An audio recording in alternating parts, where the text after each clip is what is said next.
Olá, meu nome é Vandré, eu sou professor da Universidade Federal de Itajubá e vamos continuar com mais um vídeo, no caso, resolvendo exercícios na área de banco de dados.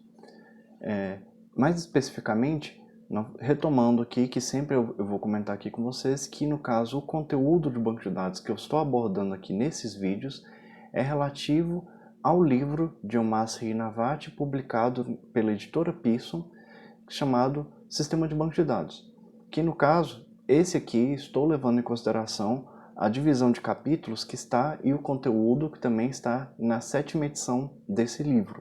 Caso vocês tenham qualquer dúvida e precisem falar comigo aqui por qualquer questão, tem meu e-mail que é vandreveloso@unifei.edu.br e também pode deixar aqui nos comentários dentro do vídeo qualquer dúvida que vocês tiverem com relação especificamente a esse conteúdo desse vídeo. Temos outros vídeos antes que no final do vídeo vocês podem acessar a playlist, que vai ter essa playlist, porque esse vídeo vai estar contido na playlist que vão ter diversos outros vídeos dentro da área de banco de dados. Então vamos lá à pergunta desse vídeo. Também relativo ao capítulo 1 desse mesmo livro de Omar Srinivas, que eu recomendo fortemente que vocês o tenham, discuta as principais características da abordagem de bancos de dados e como ela difere do sistema de arquivo tradicionais. Então, primeiramente, a gente precisa entender o que são sistemas de arquivo tradicionais e o que é banco de dados para diferenciarmos um do outro e quais as características, vantagem e desvantagem. Não estou falando que um é melhor do que o outro para todas as situações. Vocês vão ver que tem momentos que banco de dados é melhor para um caso e outro sistema de arquivos é melhor também. Então, temos que entender o seguinte. Sistema de processamento de arquivo tradicional, nós temos, em geral, cada usuário define e implementa os arquivos necessários para a sua aplicação. Pensemos em uma linguagem de programação, qualquer linguagem de programação que existe, caso você já programe, seja C, C++, Python, Java, qualquer linguagem de programação dessas tradicionais, seja lá qual for, existe a possibilidade de você gerenciar os seus arquivos que estão sendo gravados. Por exemplo, todos os dados que você quer guardar relativo a um programa que você quer fazer, eles vão ser armazenados por você mesmo, por exemplo. Então, se eu quero fazer uma agenda de um determinado médico ou profissional da saúde, eu quero pegar e gerenciar a agenda dele, como por exemplo, dia de 1º às 14 horas, o profissional tal tem uma consulta com determinado agendado para determinado paciente. Já outro profissional, no mesmo horário, também tem outra consulta para outro paciente. Então eu posso gerenciar tudo isso em arquivos, guardando em arquivo físico dentro do computador. Quando eu falo arquivo, pense em um arquivo do Word, um arquivo de música, um arquivo .txt, que seria um arquivo de texto bruto.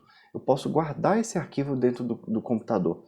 Então esse aqui é a base do sistema de arquivos. Porém, pense o seguinte, cada usuário define e implementa os arquivos necessários para a sua aplicação.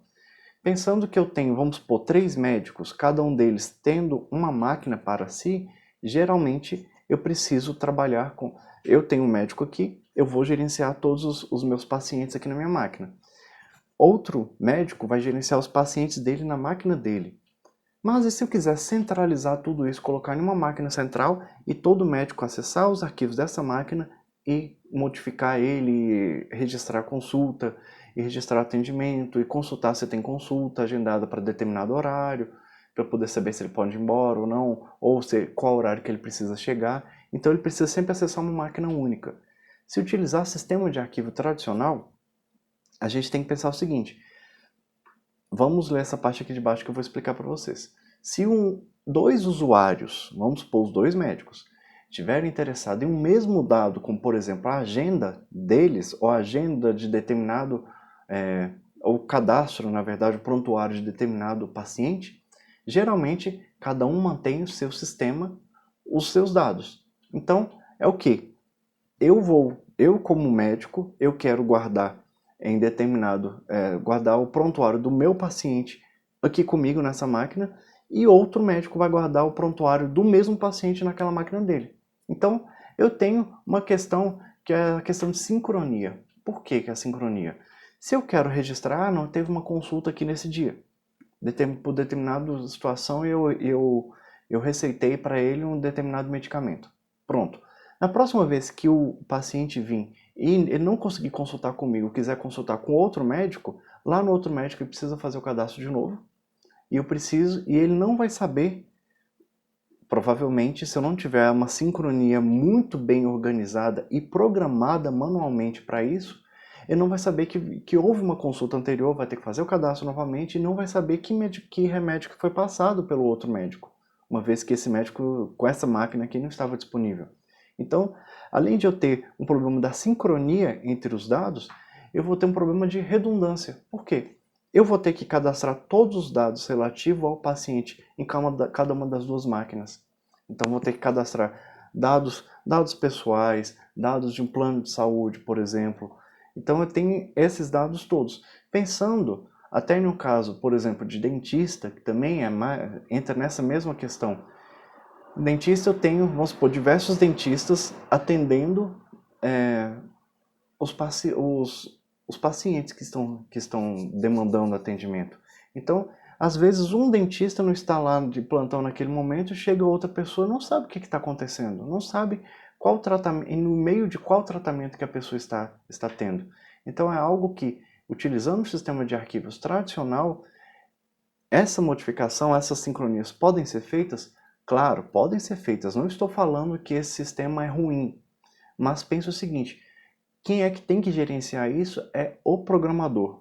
Então, além de ele ter que fazer a programação da aplicação, deixar ela fluida, com o melhor desempenho possível, com uma interface interessante, sem erros de aplicação, vai ter que gerenciar os dados também, de forma que ele tenha sincronia entre as máquinas que estão relacionadas.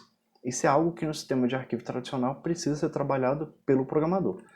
Já se eu utilizar banco de dados, eu tenho um único, e posso configurar somente, se eu quiser, um único repositório de dados. Que é o quê? Eu coloco uma máquina central, por exemplo, no caso de um consultório de médico, eu posso deixar uma máquina na recepção, ou eleger um dos médicos para deixar como uma máquina central, e os demais vão acessar aquela máquina e podem acessar e verificar aqueles dados, certo? Porque é um único repositório.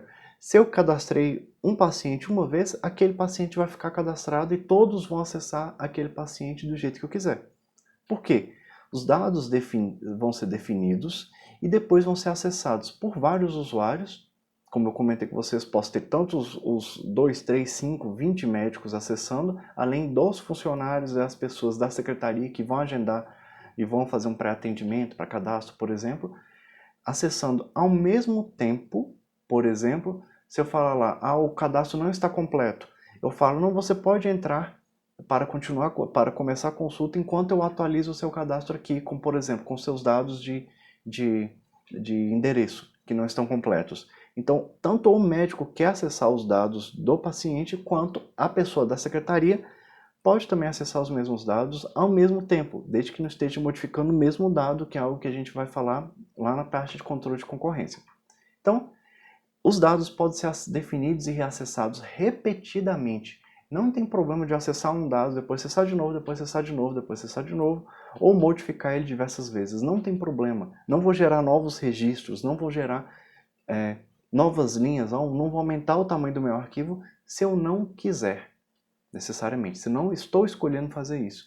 E também eu consigo ler e modificar os dados por diversas pessoas, diversas aplicações, até ao mesmo tempo.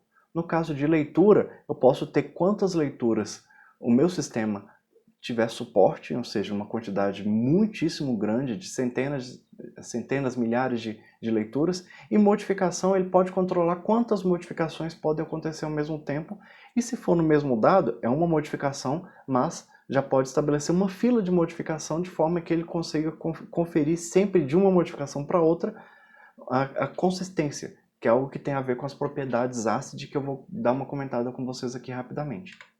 Então, as principais características que são relativas para poder diferenciar o sistema de arquivo de sistema utilizando banco de dados, seria a natureza de autodescrição de um sistema de banco de dados, o isolamento entre programa e dados, e também algo que a gente chama de abstração dos dados, o suporte a múltiplas visões que eu posso ter dentro dos mesmos dados, e o compartilhamento de dados, processamento de transação multiusuário, que eu já comecei a comentar um pouquinho aqui para vocês. Então, falando sobre a natureza de autodescrição de um sistema de banco de dados. Quando eu falo autodescrição, reparem bem nessa palavra que é muito fácil de entender, mas só que a gente vai ter o conceito em cima disso daí.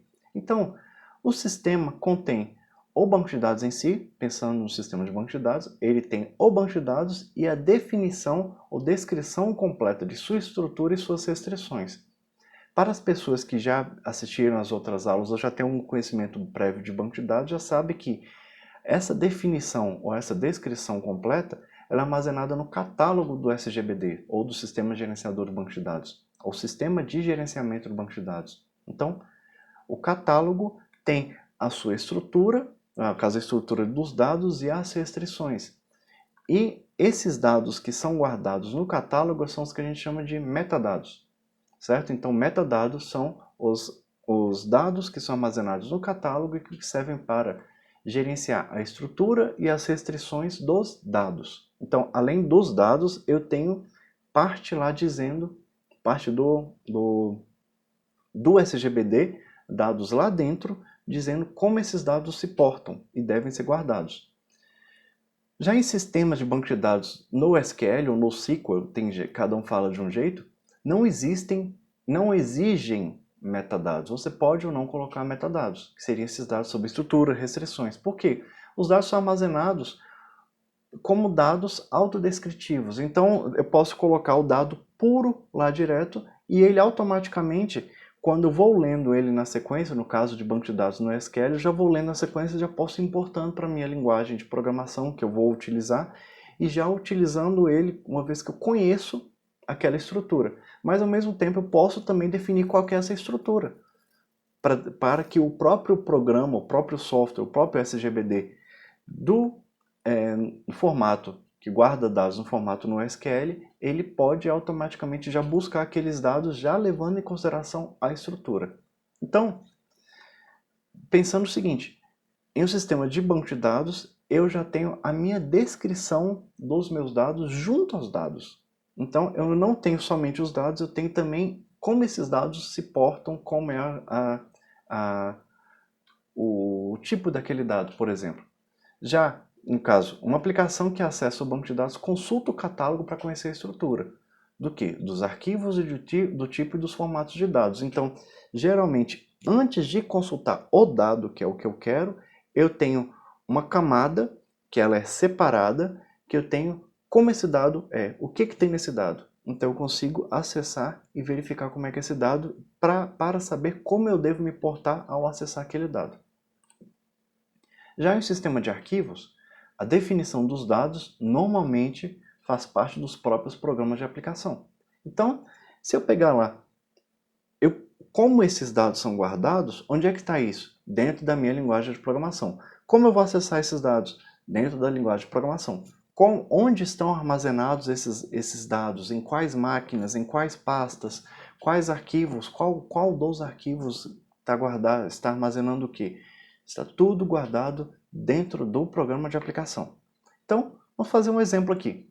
Então, pensando numa aplicação, um programa escrito em C++, os dados armazenados em arquivos. Estou pensando em dados armazenados em arquivo.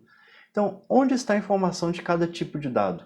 Ou seja, se eu estou trabalhando com dados, se ele é numérico, e sendo numérico, se ele é inteiro, se ele é float, por exemplo, no caso de C++, se ele é do tipo textual, qual o tamanho daquele texto, daquele campo que eu estou guardando. Então, se eu posso trabalhar com esse tipo de dado, tudo isso é guardado na linguagem de programação. Então, se eu pensar o seguinte, eu quero fazer um novo programa em Python, outra linguagem de programação, para eu acessar os mesmos dados. Como é que eu faço? Python tem um pouco mais de liberdade, uma vez que o Python eu consigo ler o dado e já consigo até entender o que é aquele dado de forma mais implícita. Eu não preciso declarar e dizer que tipo daquele dado se eu não quiser. Mas deve-se geralmente fazer um novo programa levando em consideração o conhecimento de quem executou aquele programa em C++, de quem fez aquele programa em C++, dizendo novamente como os dados são e serão armazenados. De forma que eu quero acessar os meus dados que estão todos aqui dentro de uma pasta, por exemplo, na pasta de meus documentos, eu tenho um arquivo lá que seria meus dados, certo? Aquele arquivo meus dados, o C++ já inseria e já buscava dados de lá. Mas eu quero fazer um novo programa em Python que vai vir daqui e vai querer acessar esses dados. O que eu tenho que fazer? Eu vou ter que levar em consideração aquele programa em C++, como ele lê, como ele escreve dentro desse arquivo, e vou precisar, em outra linguagem de programação, ou mesmo no C++, mas no caso nosso aqui eu estou dando exemplo de Python, eu teria que no Python levar em consideração todo o conhecimento que eu tive no C++ para salvar os dados, para eu poder atualizar e ler aqueles dados. Porque já pensou o seguinte, eu faço um programa novo em Python, que ele vai levar em consideração esses dados que estão aqui, ou seja, estou lendo bem, mas na hora de inserir, eu vou inserir de um jeito que o C++ não vai conseguir ler, ou seja, estou inutilizando esse outro programa que já existia. Então, se eu quero 2 programas utilizando ao mesmo tempo, ou 3 ou 5 programas na mesma linguagem ou em linguagens diferentes, isso não importa, eu preciso levar em consideração tudo que eu já defini antes dentro de um sistema de arquivos. Em banco de dados, eu deixo a forma de armazenamento por conta do banco de dados. De forma que eu, como programador, eu peço para o banco de dados, me busque tal dado. E ele busca. Chega outra pessoa na outra linguagem de programação, utiliza a forma de comunicação, que cada um tem uma forma de comunicação específica para poder dizer, ó, me busca o dado. E o banco de dados vai entender qual dado que é, vai buscar de forma otimizada, que é algo que eu não comentei sobre isso aqui, porque não é o foco de falar sobre isso aqui agora, vai buscar de forma otimizada e vai retornar aquele dado diretamente para quem solicitou. E ainda com a questão de eu posso ter diversas aplicações rodando ao mesmo tempo, cada um com a sua linguagem de programação, uma vez que o banco de dados ele entende a linguagem dele e os demais conversam com a linguagem do banco de dados. Então, essa é uma questão que a gente pode falar da autodescrição. Por quê? Dentro do banco de dados, os dados eles são descritos junto ao dado, dentro do próprio SGBD. Já no caso do sistema de arquivo, eu tenho o arquivo e geralmente até a descrição do arquivo, dos dados, não estão no arquivo, estão na linguagem de programação. Aí a gente puxa para outro lado, que está dentro dessa pergunta, no caso da resposta nossa aqui, é a questão do isolamento que existe entre programas e dados.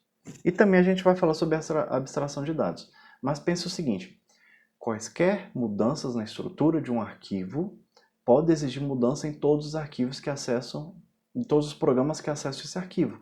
Então, se eu pensar o seguinte, eu tenho lá como eu estava falando com vocês aqui, uma agenda de médico, certo? Se eu pegar lá uma agenda de um determinado médico e eu tenho os dados lá, nome, telefone e endereço. Além disso, vamos supor que eu já cadastrei, já sou um médico que já está há muito tempo e já tem cadastrado 10 mil pacientes, por exemplo. Depois de 10 mil pacientes cadastrados, eu descubro que a regra de alguma coisa mudou, que eu vou ter que cadastrar, além do nome do paciente, do telefone, do endereço, eu preciso cadastrar o CPF do paciente. Então como é que eu vou fazer isso? Eu vou ter que falar, ó, vai ser o nome, CPF, telefone e endereço. Fala, tudo bem, nome, CPF, telefone e endereço. Mas o que vai acontecer? Os programas que já acessavam como nome, telefone e endereço, vão ter que ler novamente, levando em consideração nome, telefone ou CPF e depois endereço. Mas espera aí, se eu tinha antes 3 dados, vamos supor, nome, vou colocar um ponto e vírgula, número, que seria o telefone, ponto e vírgula, endereço. Eu tinha somente 3 dados.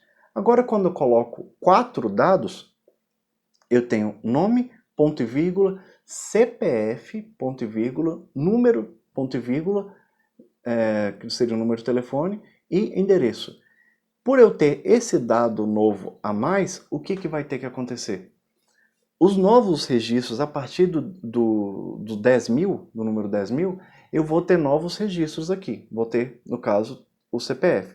E os anteriores, o que eu vou ter que fazer? Eu vou ter que voltar na estrutura de todos os 10 mil anteriores e vou ter que talvez colocar um ponto e vírgula e deixar aquele campo em branco. Ou então inventar um CPF e colocar um CPF lá que seria o CPF padrão para todos os outros.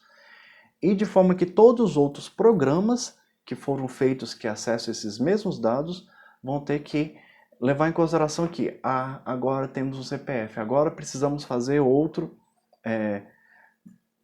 forma de leitura e outra forma de inserir esses dados.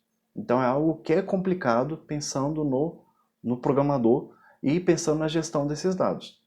Já se eu utilizar SGBD, isso não é exigido na maior parte dos casos. Por quê? A estrutura dos dados é armazenada no catálogo. Então, por quê? Se eu tenho, antigamente eu tinha somente os 3 campos, que no caso nome, número de telefone e endereço. Se eu quero colocar o CPF, eu simplesmente vou lá no banco de dados e insiro, falo, ó, agora eu tenho mais um campo. O campo vai estar armazenado no catálogo como metadado, mas vai estar dizendo, ó, um novo campo, um novo atributo, uma nova coluna, vai dizer que agora eu tenho que guardar CPF. Esse CPF, a partir de agora, todos os novos cadastros vão ter CPF. Os cadastros que já existem têm o CPF, por exemplo, 0. Ou então tudo 0. E pronto, acabou. Então, automaticamente o banco de dados já preenche os 10.000 primeiros registros como 0, ou pode inclusive executar um código que vai buscar o CPF de outro programa, por exemplo, e seu programador consegue fazer isso de certa forma até fácil. E os demais registros daí para frente já vão inserir manualmente. Então eu não preciso fazer mais nada além disso. Meus programas que estavam acessando antes os 3 dados, que seriam esses 3 dados que eu tinha selecionado aqui, eles continuam acessando. Até eu fazer a portabilidade para poder acessar o próximo dado, na hora que eu mandar executar e acessar o CPF também, ele vai continuar funcionando do mesmo jeito. Porque qual que é a diferença? A diferença é que antes ele solicitar para o banco de dados, eu quero 3 colunas ou 3 atributos. Agora ele fala, quero 4 atributos. Tendo os 4 atributos, vai funcionar. Tendo os 3 atributos, ele vai funcionar do mesmo jeito. O que não pode ocorrer é ele falar, não, além disso aqui eu quero o nome da mãe. E não ter armazenado o nome da mãe, ou o SGBD vai informar, não tenho esse campo, o nome da mãe, você está fazendo alguma coisa errada, deve ter digitado alguma coisa errada, portanto, alguns SGBDs até sugerem, quando você está programando, vai falar, ó, o campo que você está falando não é esse, ou então esse campo não existe. Então ele simplesmente retornaria uma mensagem falando, não vai funcionar, certo? Mas ele sempre confere no catálogo, que é onde está guardado essa informação sobre os dados.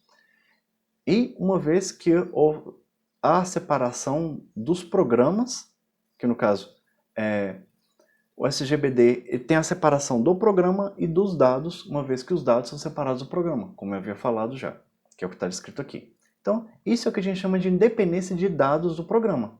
Então, eu separo os dados do meu programa de execução. Inclusive o seguinte, tem muitas empresas que hoje em dia fazem o seguinte, antigamente, ou já faz muito tempo, utiliza banco de dados, que guardam muitos dados lá, muito antigos. O que eles podem fazer? Eles vão atualizando a própria versão do banco de dados, mantendo o banco de dados atualizado, porém, às vezes a aplicação que eles têm, que é feito em uma linguagem de programação mais antiga, por exemplo, e eles querem fazer um sistema novo, que vai funcionar para telefones celulares, que vai ser via web, vai ser responsivo, em diversas formas. Então, o que ele pode fazer?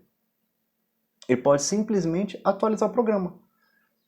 Chamar um programador, uma equipe de programadores para poder fazer, utilizando uma linguagem de programação moderna, para acessar aqueles dados, os mesmos dados que já existem, e com o tempo ir atualizando o sistema dele, já deixando o sistema que já seria talvez desenvolvido em uma linguagem mais antiga para trás e só utilizando o sistema novo, por N questões, que pode utilizar a questão de novo layout, o sistema mais bonito, mais rápido, uma vez que o banco de dados poderia permanecer. Ainda existe a possibilidade de você, a maioria dos SGBDs consistentes hoje em dia, que estão em alta, existem ferramentas que você consegue exportar esses dados para outro lugar. Seja para uma nova versão do banco de dados, se tiver uma diferença muito grande, provavelmente você precisa executar uma ferramenta de migração de dados, mas além disso você pode utilizar outros tipos de nas próprias ferramentas para você poder exportar para uma forma que outro banco de dados, outro SGBD consiga ler e você importar tudo de novo. Então é algo que há essa comunicação hoje em dia muito, muito consistente. E sobre a abstração de dados? A abstração de dados permite que detalhes do armazenamento, que são muito específicos, seja oculto de usuários que não desejam fazer essa configuração. Por exemplo, eu não quero saber como é que onde que eu vou armazenar esses dados, tipo, em qual pasta. Não tem problema. Ao você instalar o SGBD, ele já configura na pasta padrão dele. Se você digitar no Google, você consegue descobrir qual que é a pasta padrão de todos os SGBDs que tem, certo? Nas versões específicas. No próprio site do SGBD, ele tem lá essas especificações, pode ver no manual, por exemplo. Então, esse tipo de informação não é interessante para todos os usuários. Alguns usuários não precisam saber isso. Alguns usuários não precisam saber, se no caso de rodar uma consulta paralela, quantos núcleos estão utilizando. Já para outras pessoas que precisam ter mais controle sobre SGBDs, sim, é interessante e é bom você configurar tudo isso. Agora, para o usuário comum de banco de dados não é tão necessário, portanto ele abstrai o que não é essencial para os usuários. Ele pode configurar o jeito que ele quiser. Já, se eu utilizar sistema de arquivos, eu preciso configurar tudo. Preciso configurar, eu como programador, preciso configurar onde eu vou guardar esse arquivo, como é que vai ser a leitura, o tamanho máximo desse arquivo, como é que eu vou separar tabelas em arquivos separados ou não. No SGBD, tudo isso já é feito de forma automática. Se chegou no limite de tamanho do arquivo dentro do formato que você vai guardar, seja FAT32, NTFS, XT3, XT4. Então, ele já guarda isso de um jeito diferente, de forma que o banco de dados não seja corrompido e mantenha a integridade e, consequentemente, o desempenho também não seja afetado. Então, é algo que o SGBD já abstrai itens que não são essenciais para todas as pessoas. Suporte a múltiplas visões de dados. Temos que pensar o seguinte, quando eu falo visões, eu gosto de tratar do nome view, que dentro de banco de dados o termo padrão que utilizamos é view. View é visão em inglês, né? Então, uma view pode ser um subconjunto de banco de dados ou conter dados virtuais derivados dos arquivos do banco de dados. Então, eu posso pegar dados que são essenciais para determinado usuário e só prover esses dados para ele, para outros ou para outras aplicações, outros dados e para outros dados. Pode ser que, inclusive, esses dados nem existam. Eu tenho que fazer uma configuração dele para poder mostrar isso ou um processamento para poder apresentar quais dados são esses. Então, podemos ter diversas views em um mesmo banco de dados, em uma mesma tabela, se eu quiser. Então, eu tenho exemplos disso aqui que eu vou falar nesse caso aqui. Eu não vou comentar sobre isso aqui, mas eu quero pegar só esse exemplo aqui. Vamos supor que eu quero reservar uma passagem aérea. Assim que eu entro no sistema para reserva de passagem aérea, eu quero saber de cara, eu quero fazer um trecho de voo aqui, por exemplo, aqui ele está em um trecho específico de voo. Na hora que eu seleciono no site da companhia aérea o voo que eu quero, ele já fala lá quantas poltronas tem disponíveis. Detalhe, isso é uma visão, porque eu quero saber quais poltronas estão disponíveis? Não, de cara eu quero saber quantas, para eu poder saber se está de acordo, se tem ainda vaga no voo para eu poder reservar, certo? A mesma coisa com ônibus, ou se eu quero fazer pedir no caso um motorista de aplicativo, ele já pode mostrar quantos motoristas tem por perto, não precisa saber quais, isso é uma visão, por quê? Ou nem posso saber quais são os motoristas, certo? Então é algo que o próprio banco de dados já pode prover para a aplicação do cliente somente uma informação compilada daquilo. Porque, inclusive, quando eu falo dado derivado, pense o seguinte, eu não tenho no banco de dados dizendo quantos motoristas são. Eu tenho quais são. Por exemplo, eu tenho 4 motoristas aqui. Eu tenho o nome dos 4 motoristas que estão próximos de mim.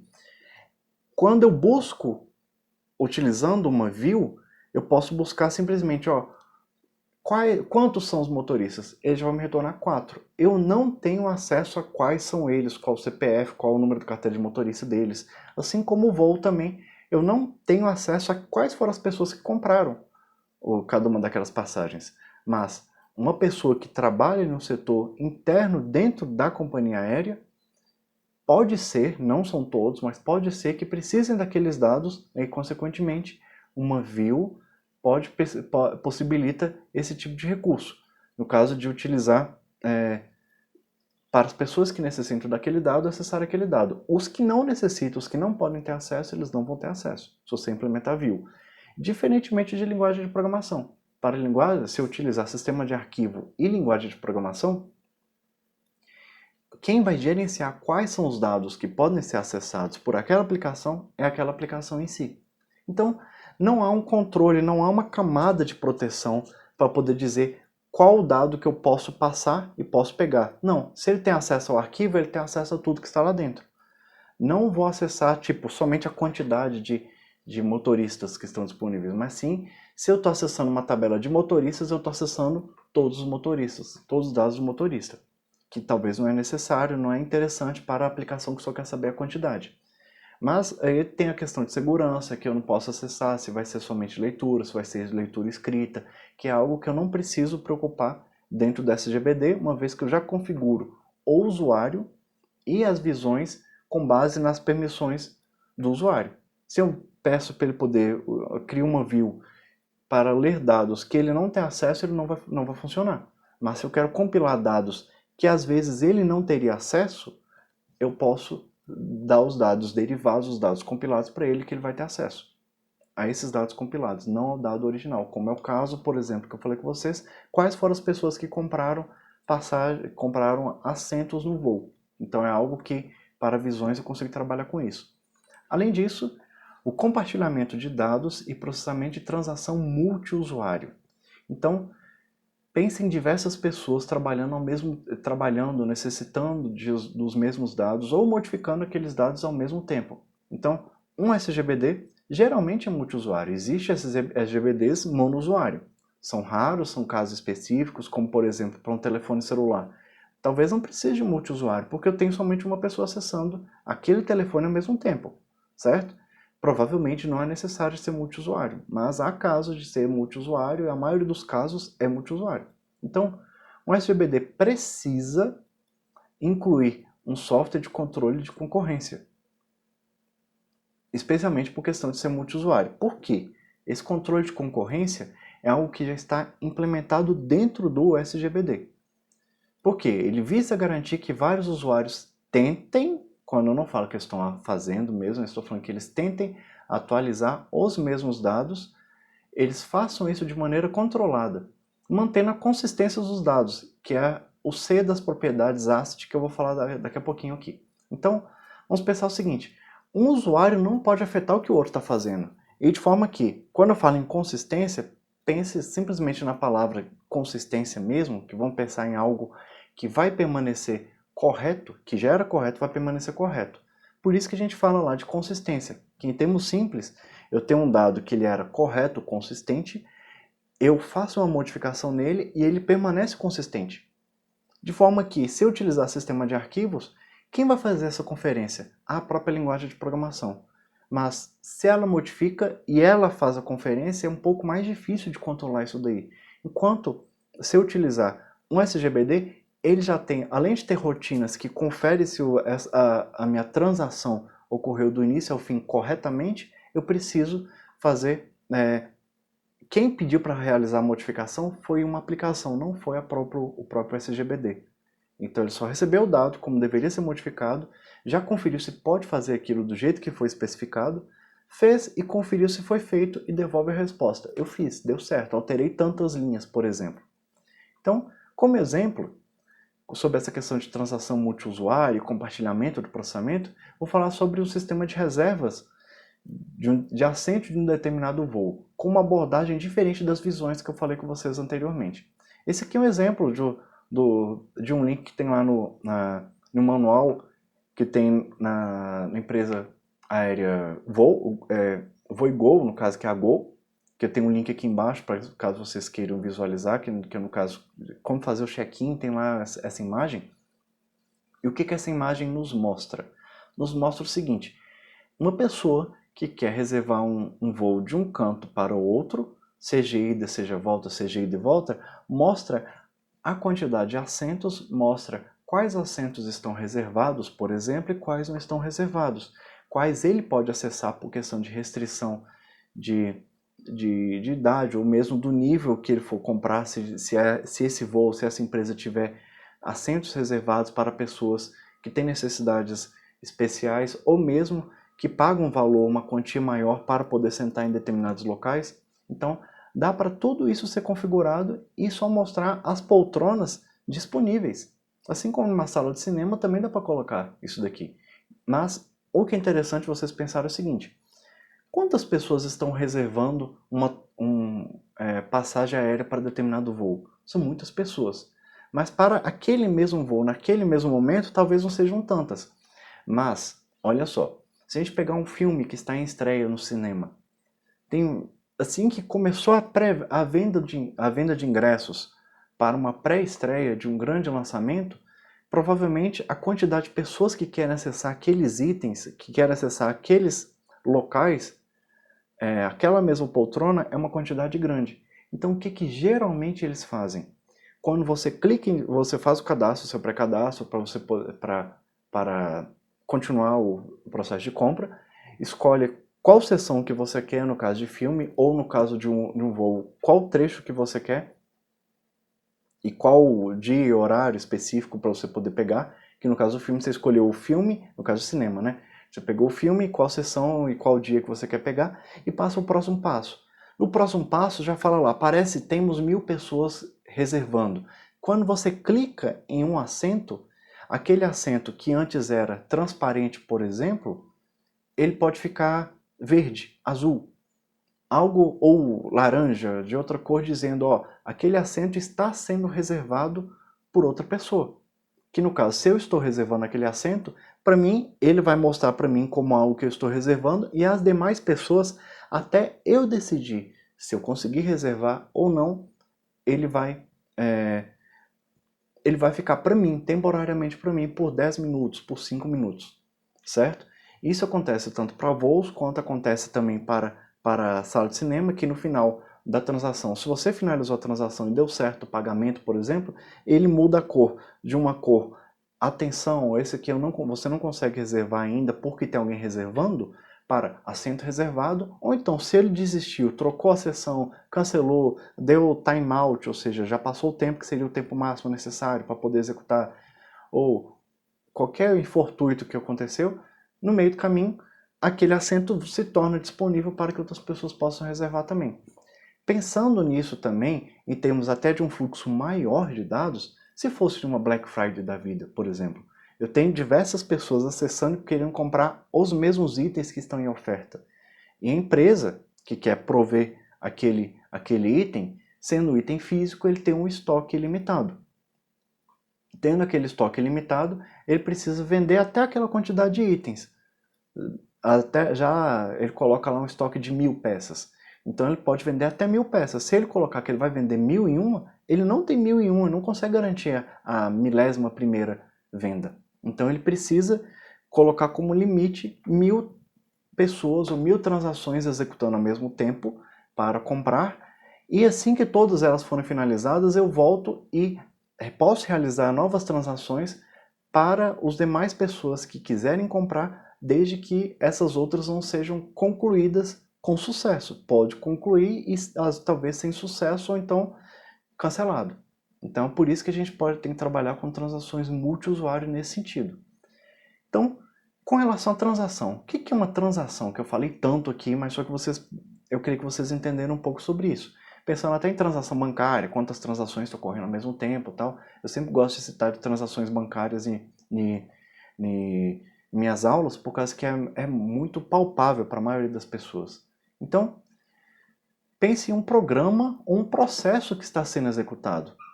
Mas a gente tem que pensar que toda transação, que é um pedacinho do meu programa, ou um pedacinho da transação que eu quero executar, a porção mínima do que eu quero executar, elas devem obedecer às propriedades que são chamadas propriedades ACID, certo? Que tem, novamente, muito bem detalhado dentro do livro de Omar Srinivati. Então, tem que levar em consideração as propriedades. Quais são elas? O ACID vem, aqui no caso, de um acrônimo de atomicidade, consistência, isolamento e durabilidade. Falando rapidamente sobre isso, porque não é o foco nosso aqui, mas só falando o seguinte, que a atomicidade é o quê? Uma transação ela tem que começar e tem que terminar, sem que nada interfira ela no meio do caminho. Ou seja, tem que ser atômica, tem que ser do início ao fim. Começou a executar, tem que terminar a execução do início ao fim. Já no caso de consistência, tem que pensar o seguinte, ele tem que manter os dados consistentes do jeito que eles deveriam estar. Pega o banco de dados meus dados consistentes, ele tem que manter consistente. Isolamento, uma transação não pode afetar a outra. Simples assim. E durabilidade, meus dados têm que permanecer armazenados do tempo que for necessário, enquanto eu mandar ser armazenado. Basicamente isso. Com o tempo eu vou falar um pouco mais sobre isso. Então, esse vídeo já ficou muito grande. Eu vou pedir para que vocês se inscrevam no canal, cliquem no gostei aqui e respondam, caso vocês tiverem qualquer dúvida aqui, ou respondam os comentários aqui com as dúvidas das demais pessoas e nos ajudem na divulgação desse canal para que alcance mais pessoas. Mas agradeço o vídeo e até o próximo.